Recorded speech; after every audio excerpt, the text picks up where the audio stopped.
Hello, everyone. I am super excited.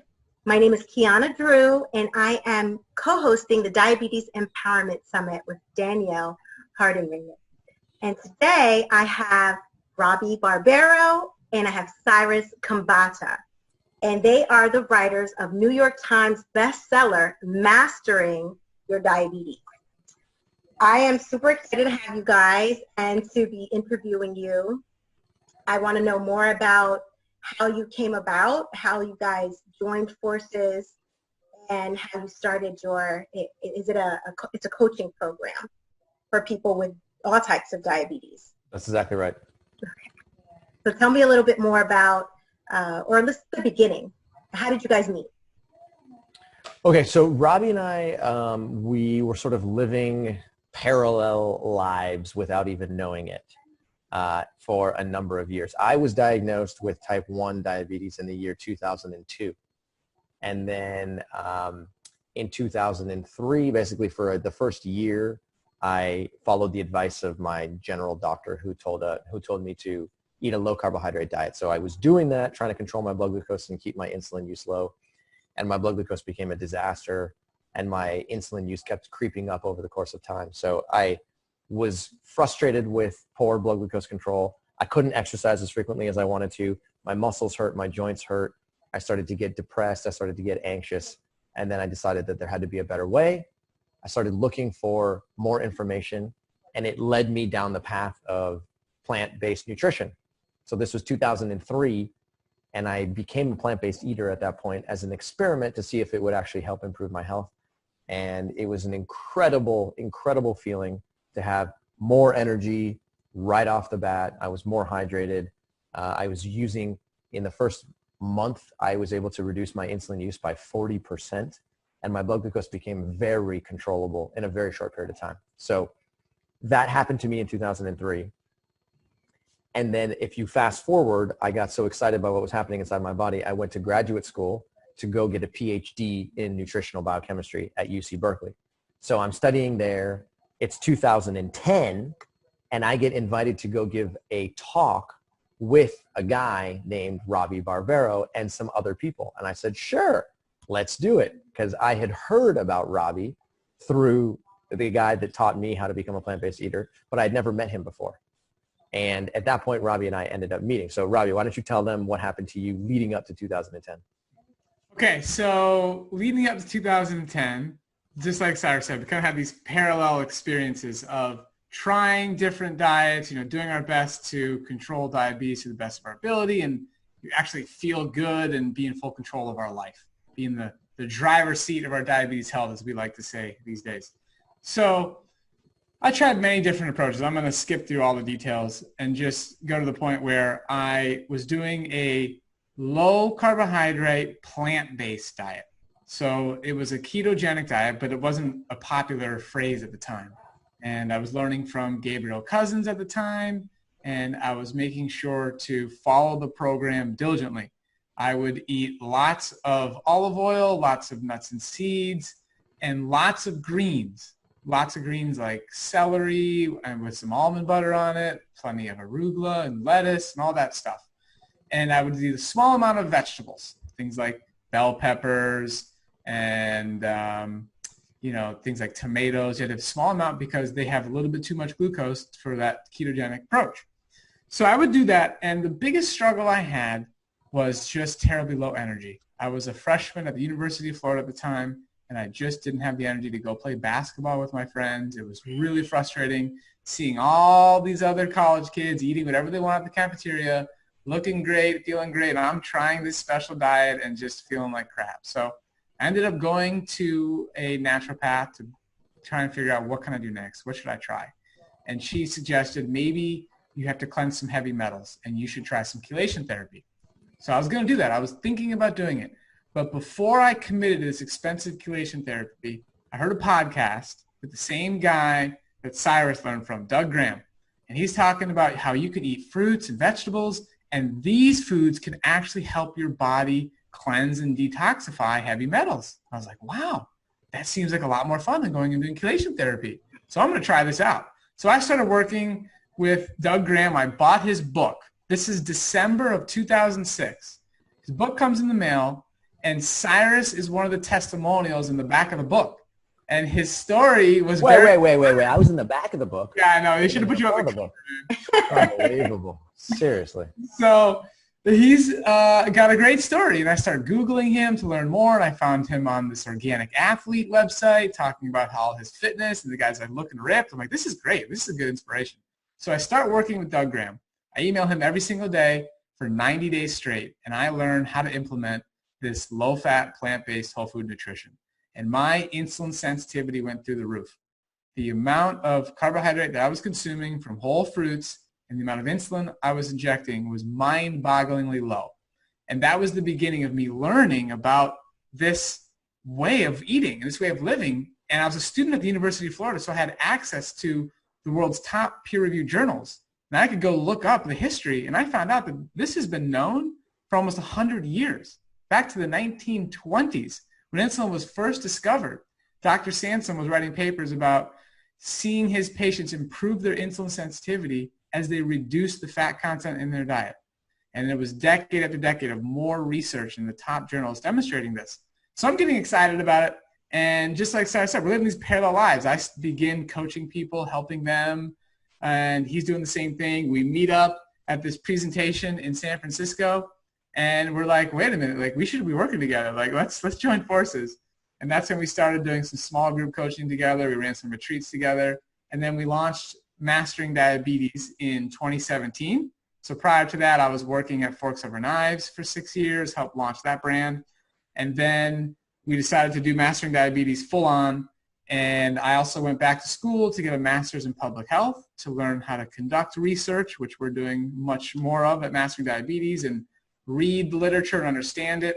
So that's been a lot of fun, and here we are today, really excited about our book being a great resource for people and just full of science and practical advice. The book has over 800 peer-reviewed references, so it's a completely evidence-based program, and it also has 30 recipes and 2 21-day meal plans and all the information that we wish we had when we were first diagnosed with diabetes, to give people a step-by-step process to maximize their insulin sensitivity. So I'll eat over 700 grams of carbohydrate per day. I inject an average of 27 units of total insulin per day. So that's a physiological normal amount of insulin. That's our goal for people living with type 1 diabetes. And my time in range is 92% as of right now. Wow. So that's between 70 and 180. I have 92% time in range. My low is less than 2%. So I'm hitting all of the guidelines that are suggested in the type 1 diabetes community, all while eating large amounts of whole carbohydrate-rich foods and using a physiological normal amount of insulin. So me and Cyrus and I both, like, we experience this in our body every day, every meal. And a lot of people listening to this I know are living with insulin-dependent diabetes, and we just experience this every day. And that passion for wanting people to understand how to have better blood glucose control, have more energy, be able to, metabolize carbohydrates in a easy, graceful way, it's just like reinstilled every single meal. So we're obviously very excited to be on this summit and sharing this information with people who are interested. Yes. I mean, one thing that sticks out and that most people with diabetes will say, you try so many different ways, and we're like our own walking science experiment. And so, when we don't have access to the information or we don't know where to look first, then we're kind of all over the place and trying a bunch of things that just don't work. And so that's why this summit is great, and having you guys on to share this information with people and to pretty much give them that head start. Because I feel like when I was diagnosed, they just ripped out a page out of Diabetes for Dummies, and here's your insulin, and here's your syringes, and go on your way. And it took me so long to get to where I am, and then eventually I went onto social media and found so many other, ways of navigating diabetes. And I'm really interested in the fact that you're able to eat so many carbs. And you said you only take like 27 units of insulin. That's amazing. I mean, I'm sure both of you guys live really active lifestyles too. You're super fit. So we know that increases insulin sensitivity. but a little bit more about what I would like to know a little bit more about is how are you able to eat all of those carbs, and what's the factor, like the science behind increasing that insulin sensitivity, and why it's happening because you're actually eating the fruits and vegetables. Okay, so I just want to say one thing, and I'm going to pass this off to Cyrus to explain the science, but it really is the foundation of everything we do here. It's the foundation of the book. The subtitle of the book is The Revolutionary Method to Reverse Insulin Resistance Permanently in Type 1, Type 1.5, Type 2, Prediabetes, and Gestational Diabetes. So making your body more insulin sensitive is the foundation of this whole thing. And just because what we teach here, and we have a ridiculous number of testimonials, it's not just our story. It's not like Cyrus and Robby had this experience and then they're just going to like go start teaching people this stuff and they should try and be like us. Our story fits perfectly with the research, with the science. And we're just two living examples in addition to the thousands of people that we've worked with.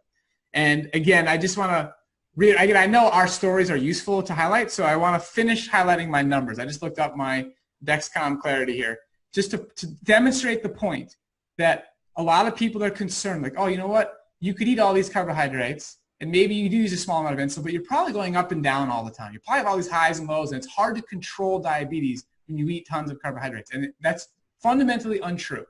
And so we're having many, many more of our clients paying attention to their time in range and their average blood glucose and their standard deviation. So for anybody who's listening to this call and really pays attention to those numbers, just want people to know that my average blood glucose over the past 90 days is 127. My standard deviation is 34. And you want that to be less than a third, which it certainly is. And that's an example of how, again, what Cyrus is about to explain in regards to insulin resistance is how you can actually have steady blood glucose with large amounts of carbohydrate and a small amount of insulin. So take it away, Cyrus. All right. So I think there's this question about, like, you know, when people first hear Robby and my story, they go, oh my God, you guys are eating more fruit than I can eat in a week, and you're doing that on a daily basis. How's that possible? There must be something different about you, Cyrus. There must be something different about Robby. You guys have different genes.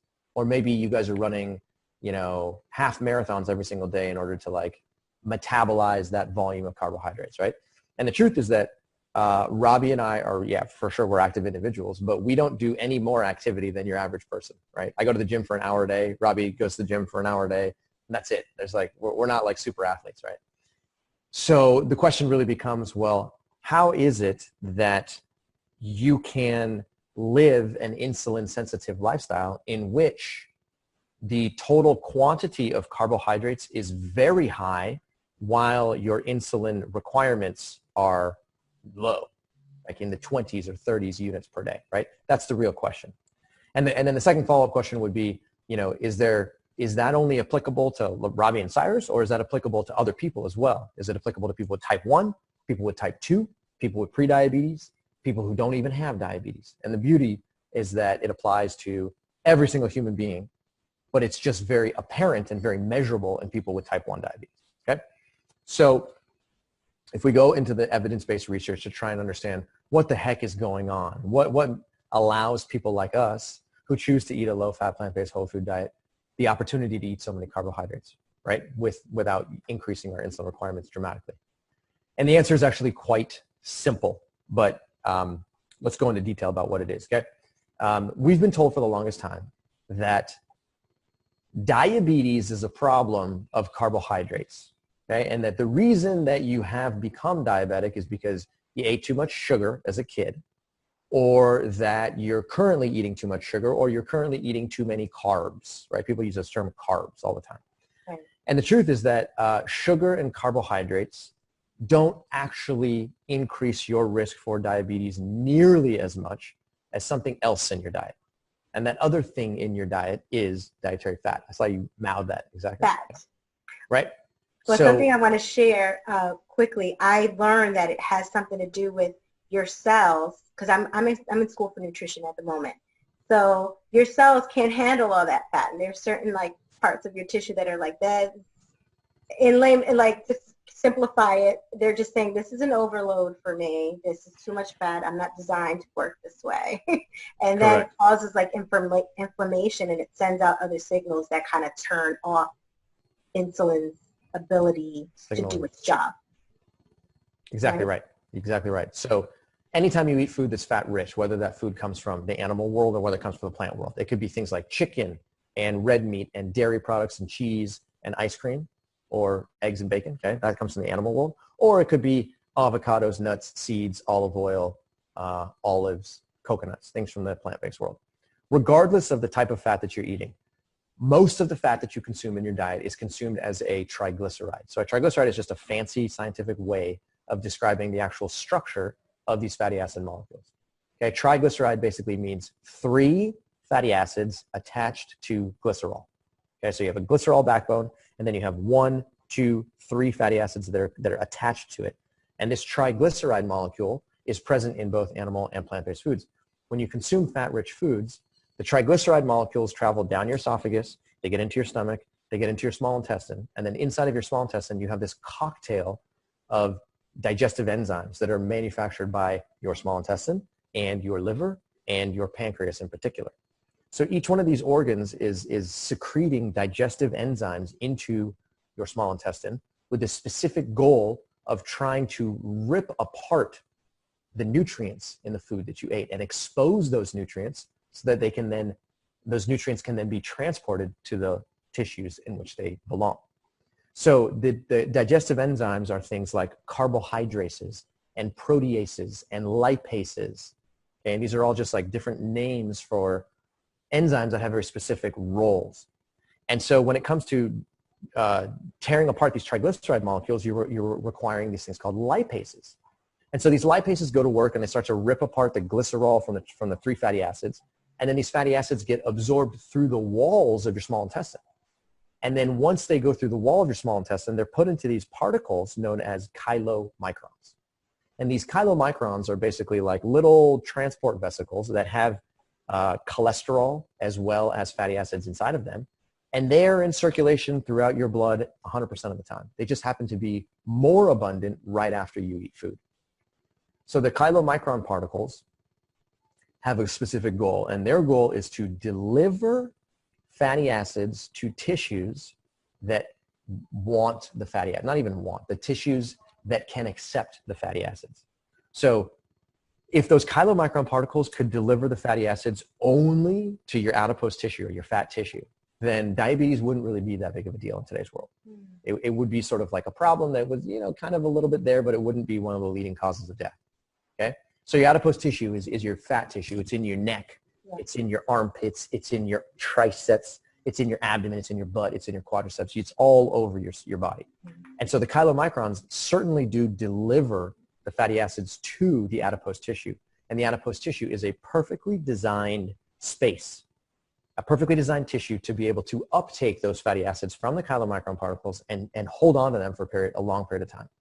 Structurally and enzymatically, the adipose tissue is a safe place to put fatty acids.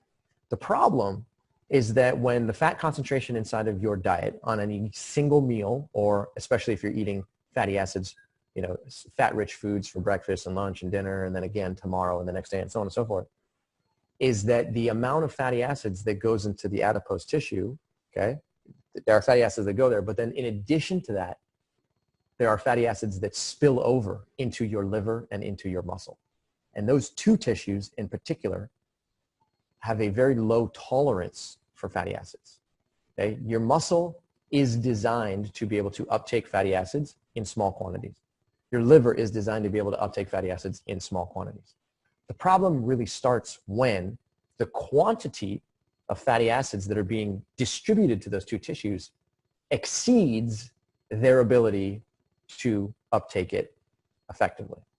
So what ends up happening is if you're eating a fat-rich breakfast and then a fat-rich lunch and then a fat-rich dinner, the amount of fatty acids that get pushed into your liver and muscle becomes too much, and it becomes too much relatively quickly. So your liver and muscle end up kind of being assaulted by too much fatty acids.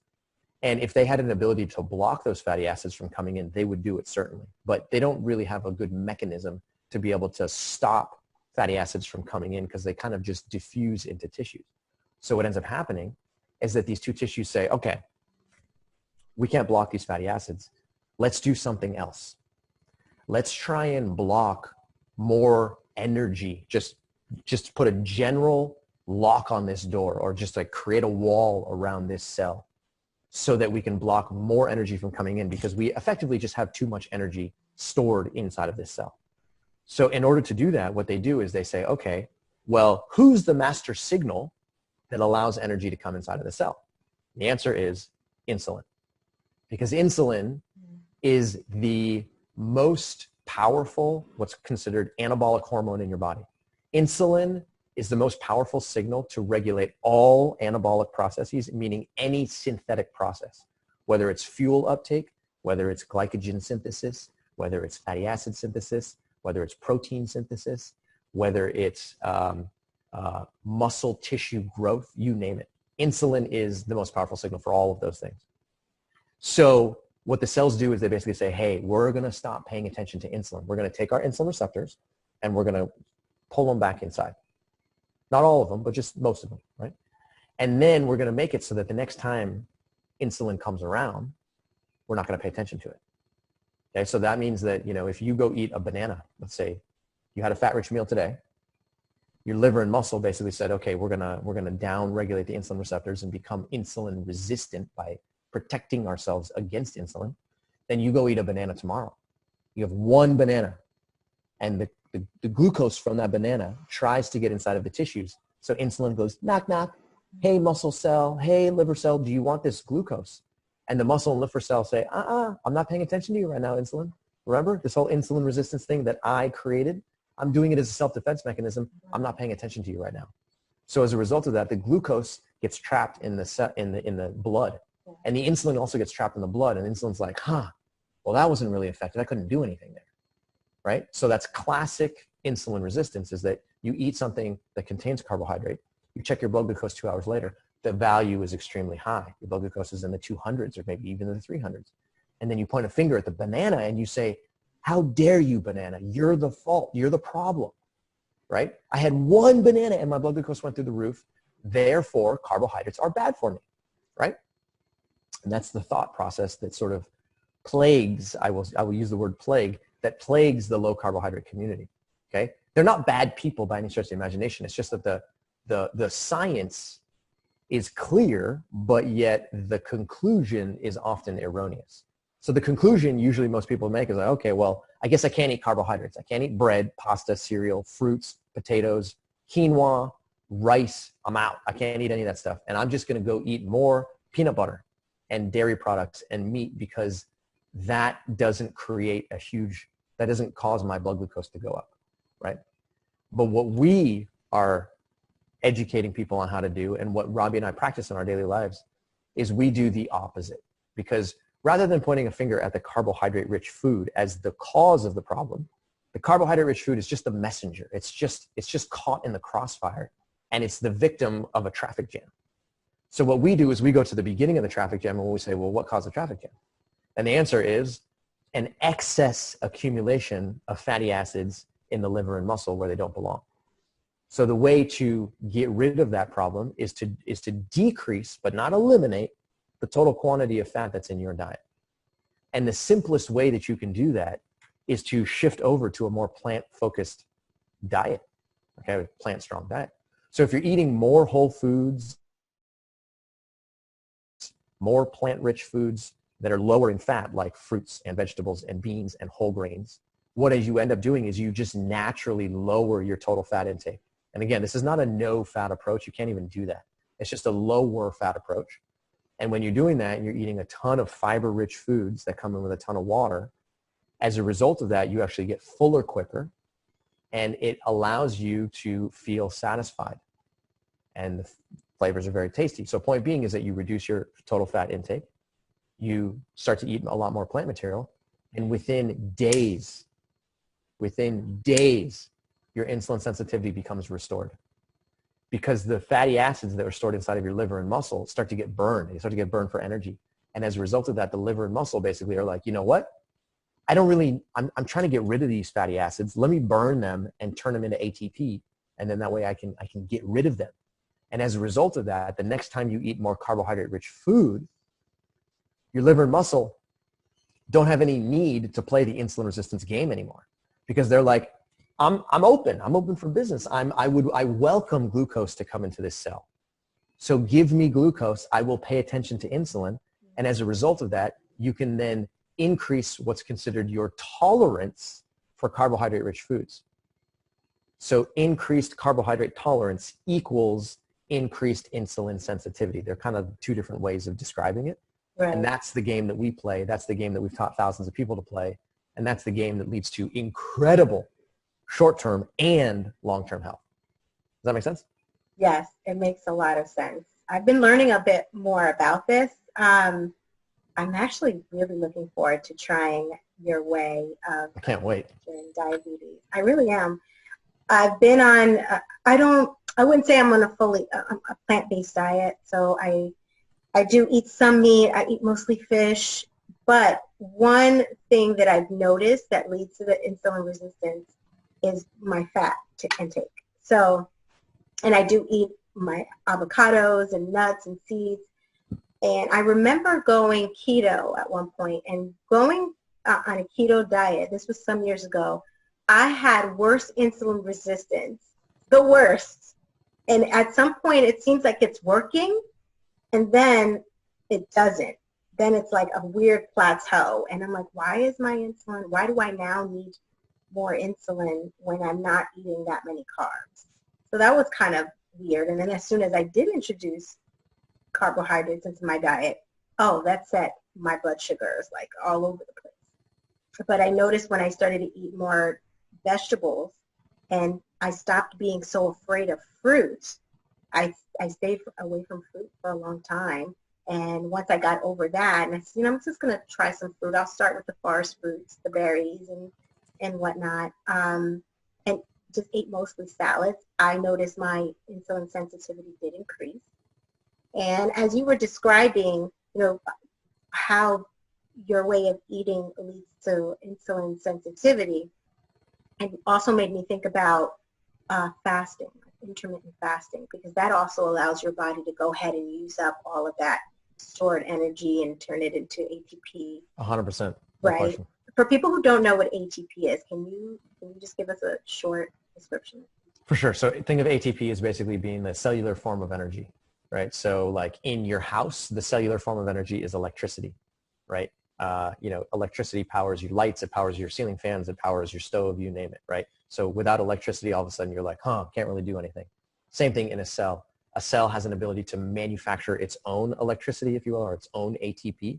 So when it does, the ATP can be used to power all types of different reactions within a cell, and it's the sort of lifeblood of cellular biology. Love it. So this is all science-based. Love it. Mm-hmm. I would like to know, for just thinking about people who are watching and want to join your program, what maybe your past clients that you've had, where do you see them maybe having the biggest challenge, and how do you help them to navigate that? Okay, so I think for people just starting out, if you're living with insulin-dependent diabetes, the biggest challenge, and we write about this in the book, the biggest challenge is as you become more insulin sensitive, which is guaranteed, you start implementing this method one meal at a time, you will become more insulin sensitive. Your basal rate and your carbohydrate to insulin ratio at meal times begins to change, and it becomes a balancing act. It's like, okay, well, if I lower my basal rate because I'm going low all the time, then how much am I going to lower my carbohydrate to insulin ratios at each meal? Because it's a balancing act. And oftentimes people living with type 1 are told they just have one carbohydrate to insulin ratio. Their doctor gives them one ratio. It's programmed in their pump. It's 8-to-1 all day. It's 10-to-1 all day. And in our book, and part of our method, is filling out decision trees. This is our version of a diabetes logbook, and it helps you document what's happening throughout the day. Step by step, each decision, you're going to write down What's all your blood glucose readings? You can write down what you're eating, how many grams of carbohydrate, how many grams of fat. If you were feeling stressed, what other medications you were taking, did you do some activity? You write it all down in chronological order. And then at the end of the day, you can have a bird's eye view and say, okay, how did the decisions you make impact your blood glucose control and the amount of insulin you needed? And you start to make adjustments based on this objective data. And so that's the most frustrating part, that's the most challenging part. But the decision trees is what makes that a heck of a lot easier and a heck of a lot smoother. And you just learn day after day after day, and you iterate. And eventually you get to a point where you're now at a new steady state. Most people living with insulin-dependent diabetes, they've gotten to a steady state. It's like it's pretty decently predictable. They have a basal rate that works pretty well. They figure out, they know what they have to take at each meal. But as you adjust, that changes, and the decision trees teach you how to make those adjustments. Love it. I know with my journey, I would say journey to wellness, I dealt with I dealt with an eating disorder. I had diabulimia for a while, and that was something that for me, I would say I had to really get into my mind and change the way that my perspective about myself, and then develop a relationship with my diabetes. It was a lot of mindset. But once I got past the mindset, then I started doing collecting the data on, my body and how many units of insulin I needed per however carbs that I ate at the time.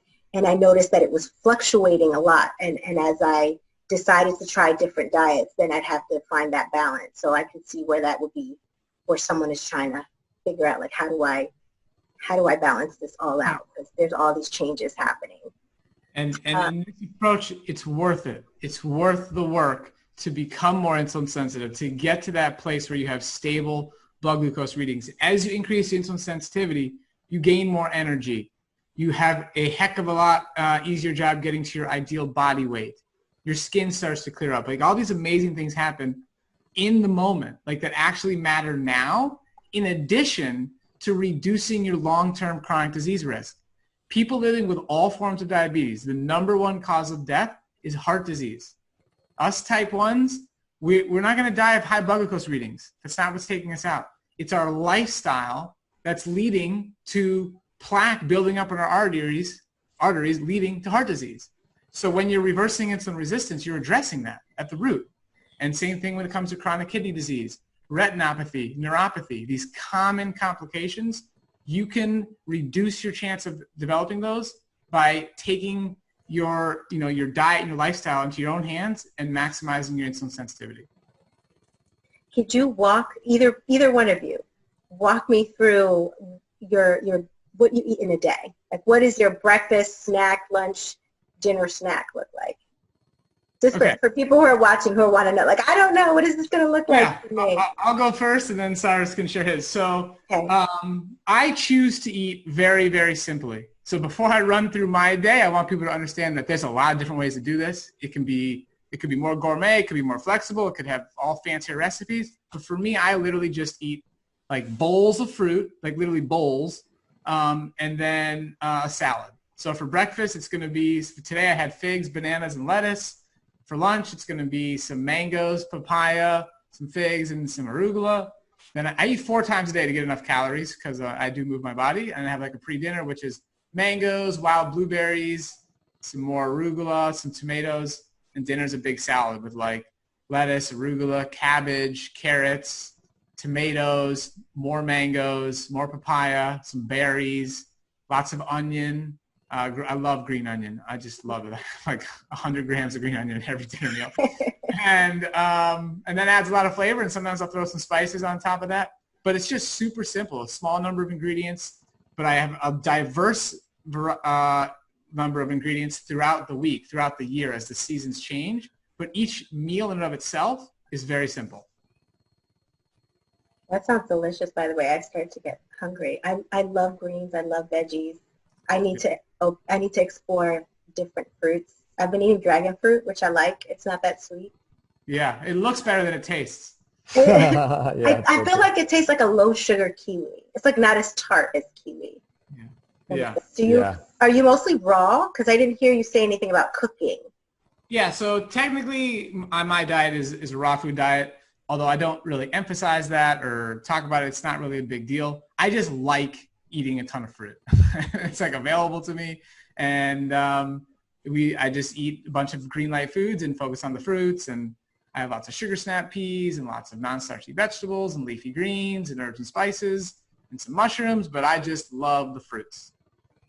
Okay. And how about you, Cyrus? Yeah, so I'm similar to Robby in that I love eating lots of raw food, purely by choice. Robby and I both learned how to eat a plant-based diet from the same nutrition guru. His name's Doug Graham, and he actually teaches people how to eat a purely raw diet. And again, it's anybody's choice if they want to eat a purely raw diet or a cooked diet or some combination thereof. So on a daily basis, what I do is I usually eat a pretty, let's call it like a medium-sized fruit bowl first thing in the morning with things like plantains, papayas, and or mangoes, because I live in Costa Rica, and it's easy for me to get those foods, and I love them. So I'll usually eat, call it something like 100 grams of carbohydrate value inside of that first meal. And then I'll go and I'll exercise. So I'll go to CrossFit in the morning. I'll go do an hour-long exercise. When I come back, then I eat a similar bowl, except it's like twice as large or maybe 3 times as large.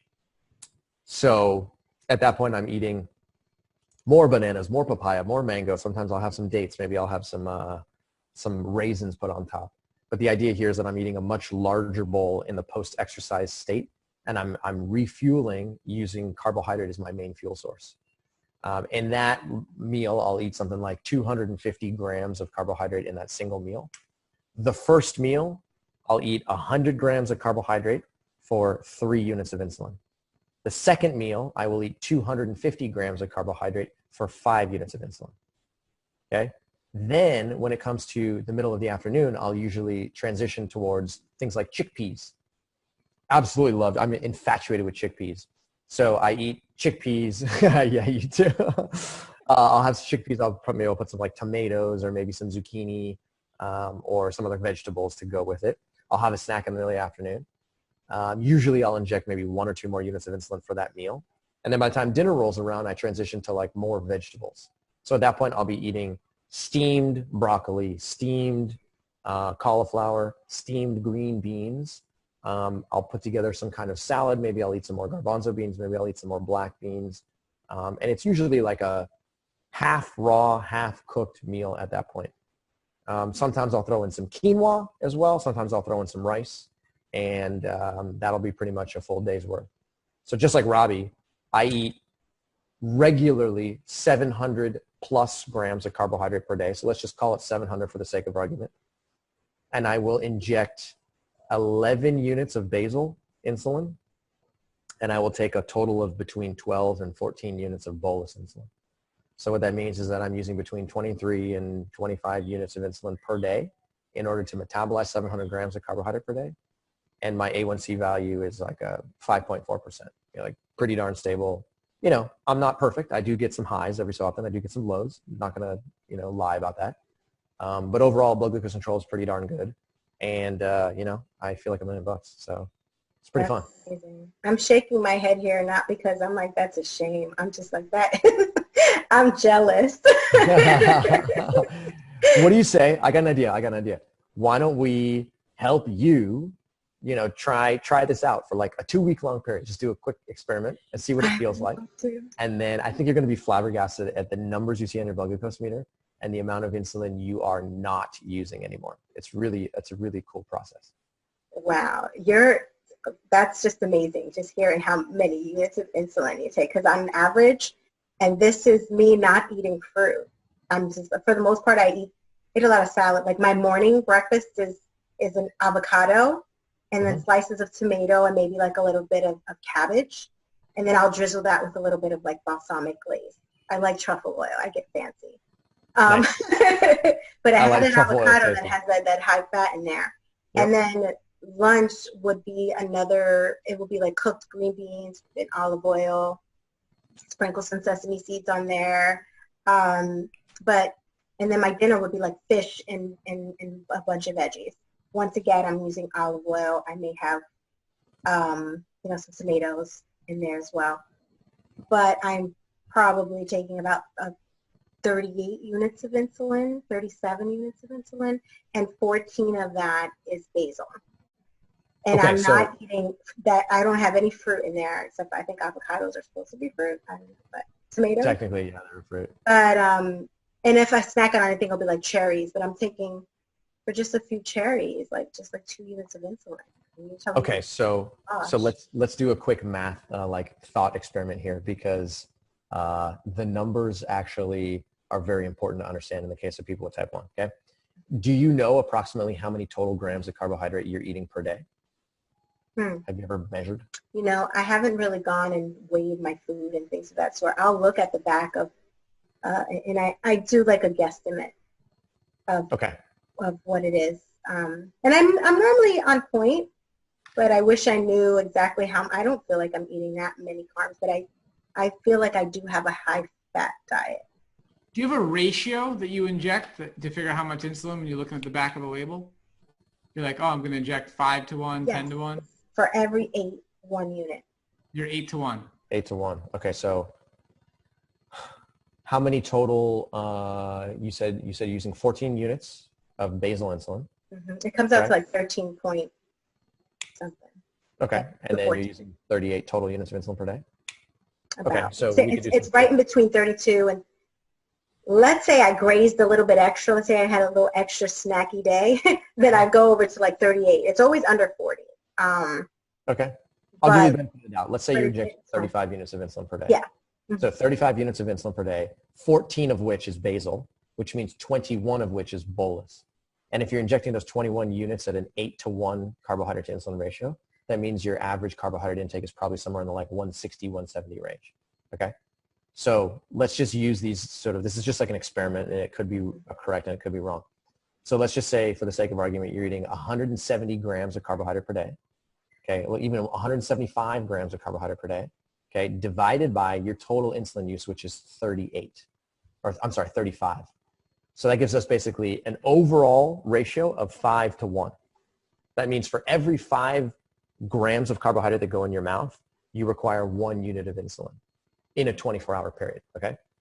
So when I started this process, my carbohydrate to insulin ratio over a 24-hour period was a 3 to 1. Okay, and I went from a 3 to 1 ratio to a 24 to 1 ratio in 1 week. That's amazing. Again, there's nothing special about me. I'm not a special human being. I just by significantly. Well, you are kind of special, Cyrus. Just special. Okay, when it comes to glucose metabolism, I'm not special. That's a great friend you have there. He's like, look, there's more to you, okay? Thanks, man. I appreciate it. Okay, so I was able to recognize and experience a very large change in my 24-hour carbohydrate to insulin ratio in a very short period of time. And again, it was because I dramatically reduced my total fat intake, and I switched over to eating as many plant foods as humanly possible.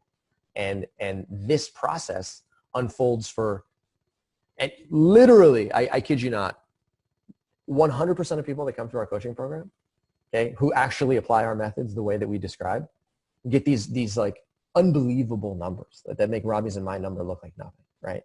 We have people who are, they are injecting insulin at a meal time. They're injecting insulin at a 60 to 1 ratio, 60 to 1 ratio. Wow. Right? And it's amazing, right? So point being is that if you let the biology unfold the way that the biology is designed, then magical things can happen. And I think in your particular situation, if we were to reduce your avocado intake and reduce your truffle oil intake and reduce your olive oil intake dramatically, you would also be able to start eating more cherries and bananas and any of your other favorite fruits, and your insulin requirements would not be changing. In fact, your insulin requirements would go down, and that's the best part. I'm down. I want to do it. Yeah. That sounds magical. And I love cherries. I want to eat more cherries, and not bring cherries. Right now, cherries are in abundance. Now's the time. Oh, I love it. So before I close, is there anything that you want the viewers to know? Is there anything that would encourage them to maybe think outside the box a bit? Because sometimes it's hard for people to think outside the box and try something new, or they may feel like they're special, I'm not. Mm-hmm. What's something that you'd want to share with them? Okay, so I think the biggest thing the most important thing that I could maybe impart to you is to open your mind to the idea that diabetes as a condition, whether we're talking about type 1 or type 2 or prediabetes, diabetes is more complex than just an equation of carbohydrates and insulin. Okay? If diabetes was literally only about carbohydrates and insulin, then we would be living in a very simple biological system. But human beings are complex. Mammals are complex organisms. And most disease processes are not influenced by just one variable or just two variables. There's a whole collection of variables which create a disease process or reverse a disease process. And simplifying all of diabetes is to saying, oh, this is a problem of eating too much sugar or eating too much carbohydrate is an highly overly simplified perspective. And we also don't mean to insinuate that fat is the only thing that's causing diabetes or causing insulin resistance. It's just a very important player in the game, but there's a whole bunch of other things that also accumulate into creating this thing that we refer to as diabetes. So the first thing that I would urge people to do is open your mind to the idea that carbohydrates have a role in diabetes, but oftentimes they're not the cause. They are the messenger. They are the one that's caught in the crossfire. So if you change your overall nutrient intake and you dramatically reduce your total fat intake as you increase your fiber intake and you increase your plant food intake from whole sources, there's thousands of things that are changing in your body at the same time. But we know, not only from personal experience, but also from the scientific evidence, that it leads to an incredibly different ecosystem inside of your blood vessels, inside of your muscle, inside of your liver, inside of your microbiome, inside of your brain.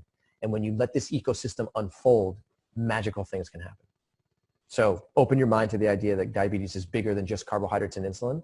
And when you do that, I think you're priming yourself to be able to succeed very well. Great. Thank you so much. And you, Robby? I was just going to say amen. That's good. That's amen. It. Amen. Oh, that's awesome. Thank you both so much.